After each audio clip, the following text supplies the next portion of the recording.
September 2008. The largest, most complex, and most expensive machine ever devised by man was turned on. The Large Hadron Collider, or LHC, is a 17-mile-long ring of superconducting electromagnets buried approximately 300 feet beneath the ground near the city of Geneva on the Franco-Swiss border. Chilled to temperatures colder than the void of outer space, and generating a magnetic field more than 100,000 times that of the Earth's, this machine accelerates proton particle beams to a velocity just under the speed of light, and then smashes them together in particle detector chambers in order to break apart the nuclei and unloose the subatomic secrets of matter. At full power, the LHC produces roughly 600 million collisions per second, creating fleeting, minuscule atomic explosions up to 1 million times hotter than the interior of the sun. The data collected from these collisions is processed by the worldwide LHC computing grid, one of the most extensive and powerful computing grids on the planet. The grid, as it is known, builds on the technology of the World Wide Web, which was invented at CERN in 1989. The Large Hadron Collider is the primary research instrument of the European Organization for Nuclear Research, otherwise known as CERN. After the devastating detonations of Fat Man and Little Boy over Nagasaki and Hiroshima at the end of World War II, mankind was irrevocably thrust into the atomic age.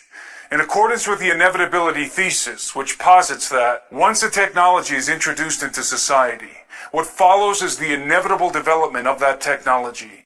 The scientific community, impelled by military interests around the globe, became obsessed with the idea of harnessing the power of the mighty atom and unraveling the very fabric of physical reality at the subatomic level.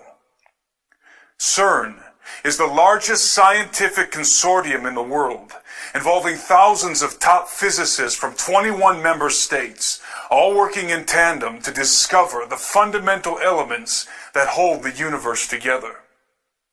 While this admitted objective of CERN seems innocent enough, and even laudable in a sense, there are deep concerns about potential unintended consequences and probable occult intentions. When analyzing a scientific endeavor as costly and ambitious as CERN, it is essential that we have a realistic understanding of the mechanisms and machinations that have been propelling technological advancement in the modern era. In a perfect world, the greatest accomplishments of science would be the product of goodwill toward men and the desire for peace and prosperity.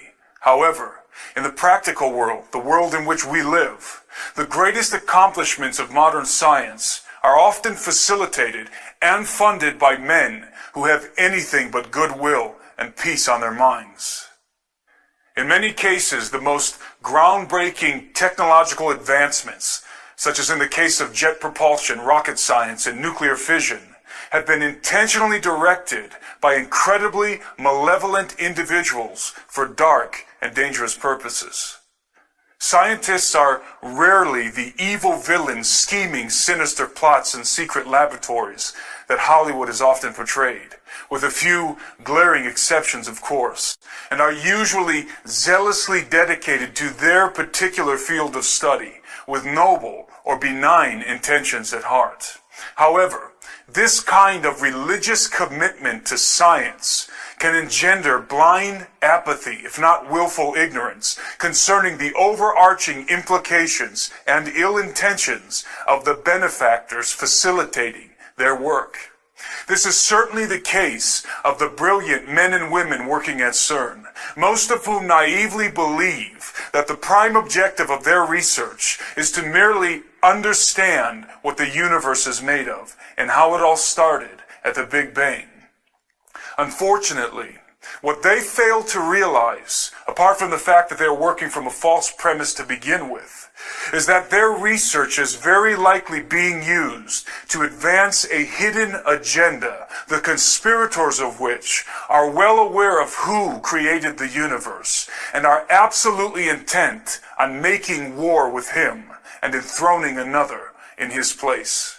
CERN is an acronym derived from the French rendition of the designation European Council for Nuclear Research, which was a provisional council organized in the early 1950s with critical backing from the United Nations, whose task was to plan for the construction of a multinational European research facility that would be dedicated to the study and advancement of nuclear physics.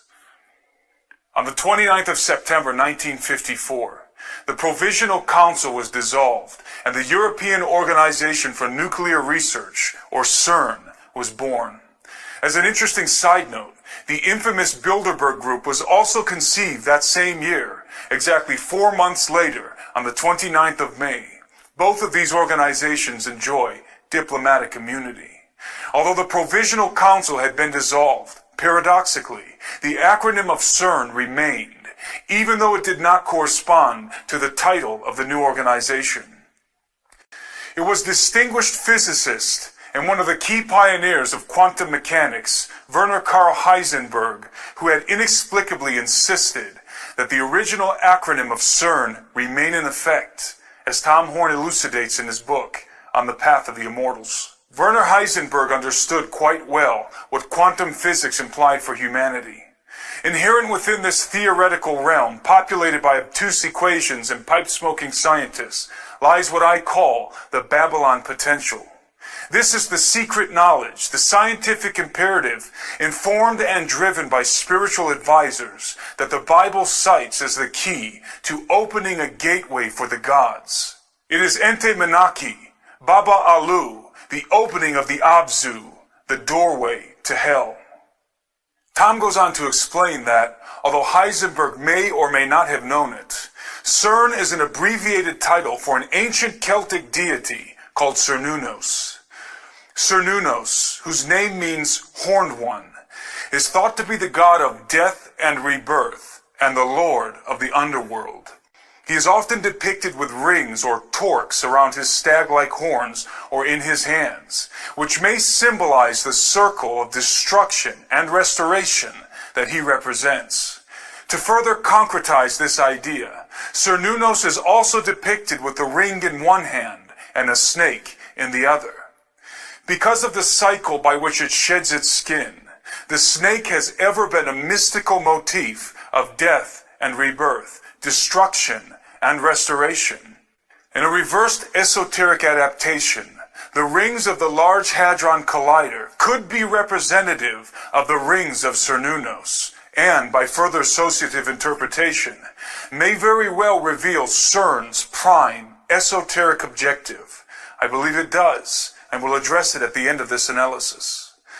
I understand that drawing correlations between the acronym of CERN and deities from the ancient world may seem too forced and tenuous for critical minds, and I might be inclined to agree, if CERN had not evoked such correlations first.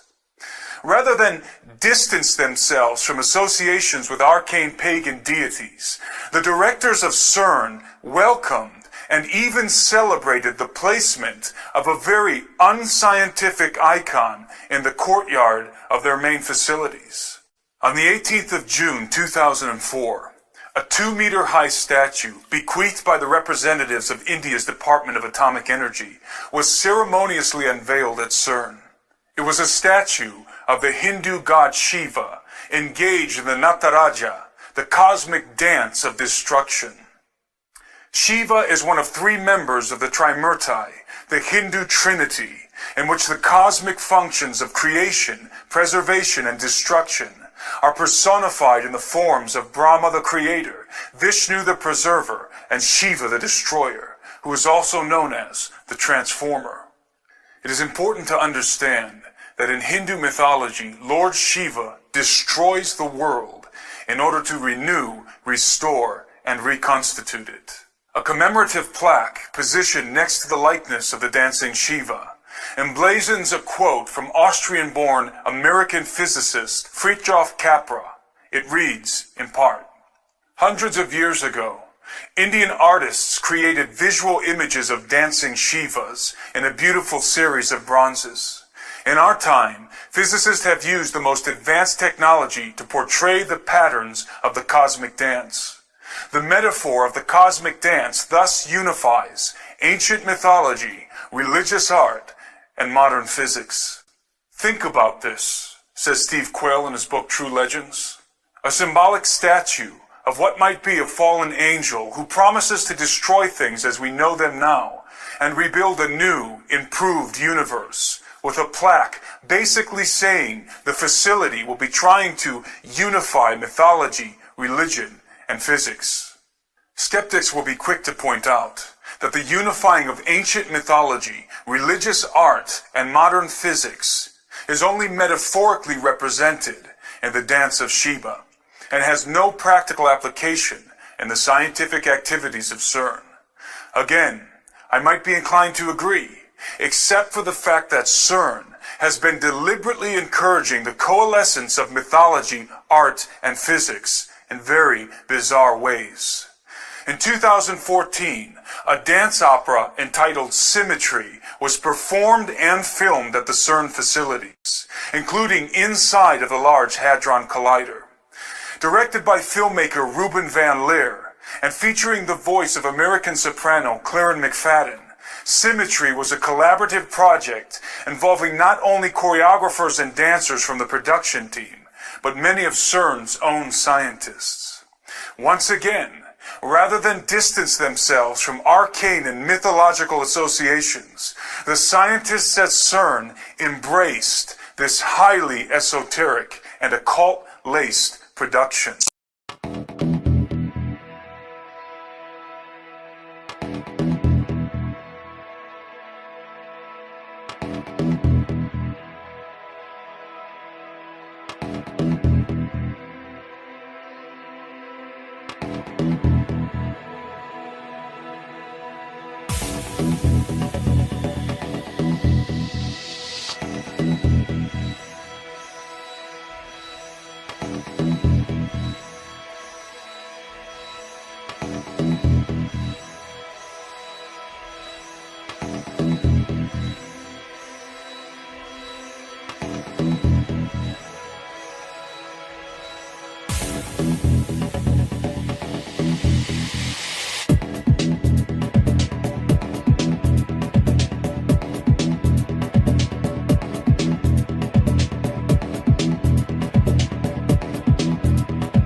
One could spend hours breaking down all of the deliberate esoteric insinuations in the trailer for the film alone. But in the interest of time, let me just point out one of the more obvious details. The name of the film's protagonist is Lucas, which also happens to be the actual name of the Slovakian dancer and choreographer who plays him. Without plunging too deeply into etymological roots, the name Lucas means bringer of light, and is in fact a derivation of the Latin term Lucifer. Of course, all of this could be purely coincidental, but given the overtly esoteric nature of the film, it is highly unlikely that the name of the main character is a consequence of happenstance, regardless of the filmmaker's intention. The truth is that the occult, art, and science have always been fundamentally entwined. The natural synthesis or symmetry that binds them is perhaps best illustrated in one man, Sir Francis Bacon. Bacon, who is widely considered to be the father of modern science and the primary proponent of the scientific method, which is the very underpinning of CERN, was himself an occultist, artist, and scientist. In fact, there is reason to believe that Francis Bacon is the true face behind the dubious mask of William Shakespeare. There is, in truth, no incongruity between the material and the metaphysical world, the physical and the spiritual. They are merely two sides of the same coin, both essential parts of the whole. When one penetrates deeply enough into what we call physics, one discovers, inevitably, the veil that separates these two realities. Occultists have always been aware of this fact. Even to Francis Bacon and his scientific contemporaries, many of whom were members of the mystery schools, deciphering the mechanisms of the material world was but the means to a far more important objective: to make contact with the entities lurking on the other side of the veil. This veil is often described as a dimensional doorway that allows access into realms beyond the perceivable world. The concept of unperceivable dimensions existing essentially in the same space we physically occupy is not only very probable, but also very widely accepted in the scientific community. Many top physicists are quietly hoping that the proton collisions happening at the Large Hadron Collider will puncture the fabric of our four-dimensional confine and allow us to peek through the keyhole, as it were, into another dimension or alternate universe. Some physicists have not been so quiet about this very real possibility. During a press briefing in 2009, Sergio Bertolucci, Director for Research and Scientific Computing at CERN, made the following curious statement. The Large Hadron Collider could open a doorway to an extra dimension, and out of this door might come something, or we might send something through it. There is no question that the scientists working at CERN hope to open a dimensional doorway. The real question is, what is the something that might come through when they do? Of course, for the particle physicist, the answer is simple. They hope to discover new particles that might exist on alternate dimensional planes. There is no doubt that this is the true and honest intention of the vast majority of physicists working at CERN. The problem is, as previously illustrated, that scientists, despite their best intentions, have always been little more than expendable tools in the hands of their benefactors. The pinnacle of science, for its elite occult practitioners, is not discovery, but contact. There are many indications that the power players of our world, including the Vatican, are preparing to make contact with the gods of the old world. Although I have not been able to confirm the validity of the following pictures, it appears that transparent panels containing arcane texts were photographed inside the CERN facilities by a group of Portuguese students from the Santa Cecilia Music Academy. The texts have been described as greetings or invocations written in ancient languages, including Aramaic, Hebrew, Mandarin, and Sanskrit. In the case of Sanskrit, the only people with the ability to read the sacred script considered to be the language of the gods are the scholars of the Vedas and Upanishads. If authentic, these panels may have been prepared for those somethings that might come through the dimensional doorway. It may seem to those unfamiliar with the theoretical realm populated by obtuse equations and pipe-smoking scientists, as Horn aptly puts it, that this analysis is nothing more than hearsay, hyperbole, and wild speculation. But as any theoretical physicist worth his salt will admit, particle physics and quantum mechanics is a world in which fact and fantasy are at times indistinguishable. When it comes to CERN and its Large Hadron Collider, there is no shortage of theoretical doomsday scenarios, many of which have not been propounded by unlearned laymen such as myself, but by some of the most esteemed scientific minds in the world. The following is a brief list of the theoretical possibilities relating to the activities of CERN, and is by no means exhaustive. Each one of these points represents either a scientific reality or a hypothetical possibility based on incredibly complex concepts and mathematical formulas that I won't even attempt to explain or pretend to understand. Number one, black holes. Perhaps the greatest fear among theoretical physicists concerning the LHC is that it might create uncontainable miniature black holes that could descend to the core of the planet and literally devour it from within. It is important to note that black holes are only theoretical constructs and have never been proven to exist. Black holes were first discovered as purely mathematical solutions of Einstein's field equations and are not necessary in Tesla's electric universe model. To date, black holes are science fiction. Number two, antimatter weapons. Unlike black holes, antimatter is not theoretical.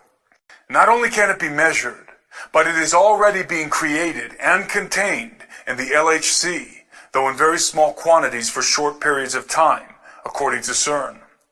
Antimatter has enormous explosive potential. A quarter gram of antimatter can produce an explosive yield equivalent to 5 kilotons of TNT. If CERN develops the capability to create and store significant amounts of antimatter, and some claim it already has, then highly destructive antimatter weapons will be developed. The advantages of antimatter bombs, for example, are very great, and that they could produce atomic-level explosions without residual nuclear fallout. Number three, particle beam weapons. A directed beam of high-energy subatomic particles moving at extreme velocity, such as the ones produced in the LHC, is capable of obliterating matter at the molecular level. Particle beam weapons are already on the battlefield, especially in Black Ops warfare, and the research of CERN will certainly expand and refine their military application. Number four, time distortion and stargates. It has been suggested that by colliding heavier subatomic particles, such as lead ions, which CERN will soon be doing, space and time could be distorted, creating what Einstein called a Rosen bridge or stargate, which is basically a wormhole between two different locations, dimensions, or periods of time. It has also been suggested that such distortions in the space-time continuum could lead to what has been referred to as the Groundhog Day effect, in which time folds back on itself, allowing manipulation of the past. Number five, DNA sequencing and artificial synthesis. Since it is a fact that the Synchrotron Collider at Berkeley and Walnut Creek, California, was used to help sequence human DNA for the Human Genome Project, it is certainly feasible that the Large Hadron Collider could also be employed in a similar way, but with much more precise results. There is evidence to suggest that artificial human or human hybrid genomes have already been synthesized at collider facilities, including CERN. Number six, strangelets. Produced from a quark-gluon plasma soup, sometimes generated after high-energy particle collisions, strangelets are the most explosive substance in the known universe, and according to theoretical physicists, were responsible for the explosion at the so-called Big Bang. Contrary to popular belief, strangelets are not theoretical, but have been confirmed to exist at the Brookhaven National Laboratory located on Long Island, New York, where physicists working with the Relativistic Heavy Ion Collider, or RHIC, are attempting not only to produce strangelets, but to contain them. The potential gains of this endeavor for the military-industrial complex are self-evident. Because the LHC is a much higher energy collider than the RHIC, strangelet production and containment is even more feasible at CERN. In light of this information, it should give everyone watching this analysis pause when confronted with the fact that China is even now preparing to construct a super collider twice the size of the one at CERN. There can be no doubt that in the best case scenario, the world is about to witness the most dangerous and potentially deadliest arms race in human history. However, there is something percolating in occult shadows behind the scenes that is even more disturbing than a super collider arms race. When the sum of possibilities is considered, what we have at CERN ultimately is the potential to develop weapons for waging war with enemies far more powerful than mere human beings. This is the Babylon potential to which Tom Horn refers, the ability to open the forbidden gates of the gods and make war with the hosts of heaven, as was likely Nimrod's objective in the plains of Shinar. And this leads me full circle to what I believe to be the supreme hidden purpose of the Large Hadron Collider and CERN. Recall that the Celtic deity Cernunnos, the horned lord of the underworld, represents the cycle of death and rebirth, of destruction and restoration. I believe that the Luciferian priesthood behind the thrones of the European Union and the United Nations intend to use CERN as the key to literally open the gates of hell in order to release the gods that have been imprisoned there, those fallen watchers and arcane entities bound with chains in the abyss of Tartarus. Their prime objective is the restoration of the Golden Age, when the gods mingled themselves with the seed of men, and their hybrid offspring ruled the earth. All of our research points inexorably to this grand conspiracy. It is my contention that the earth is even now being slowly terraformed via chemtrailing, HARP, and other such clandestine programs in order to reconstitute the conditions that existed on the planet before the flood of Noah, in anticipation of the hybrid race that is coming. By breaking the subatomic bonds of matter and casting away the cords that hold the material world together, mankind will willingly tear the veil that has been established for his own protection and unleash a darkness and chaos that the earth has not seen for many ages.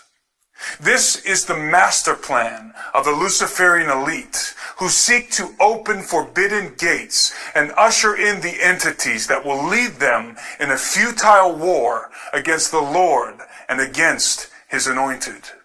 Their great hope, and that of Lucifer's, is to usurp the throne which belongs to the Son of Man, and install the man of sin and of lawlessness in his place. Why do the nations rage, and the people plot a vain thing? The kings of the earth set themselves, and the rulers take counsel together against the Lord and against his anointed, saying, "Let us break their bonds in pieces, and cast away their cords from us. He who sits in the heavens shall laugh. The Lord shall hold them in derision. Then he shall speak to them in his wrath, and distress them in his deep displeasure. Yet I have set my king on my holy hill of Zion." The answer to the question, what is the universe made of, and how did it all start, cannot be discovered by colliding particles together. The answer lies within the pages of the Bible, but not in the first chapter of Genesis, as so many suppose, but rather in the first chapter of Colossians. He is the image of the invisible God, the firstborn over all creation. For by him all things were created that are in heaven and that are on earth, visible and invisible, whether thrones or dominions or principalities or powers. All things were created through him and for him, and he is before all things, and in him all things consist. I'm Timothy Alberino, and that's my analysis.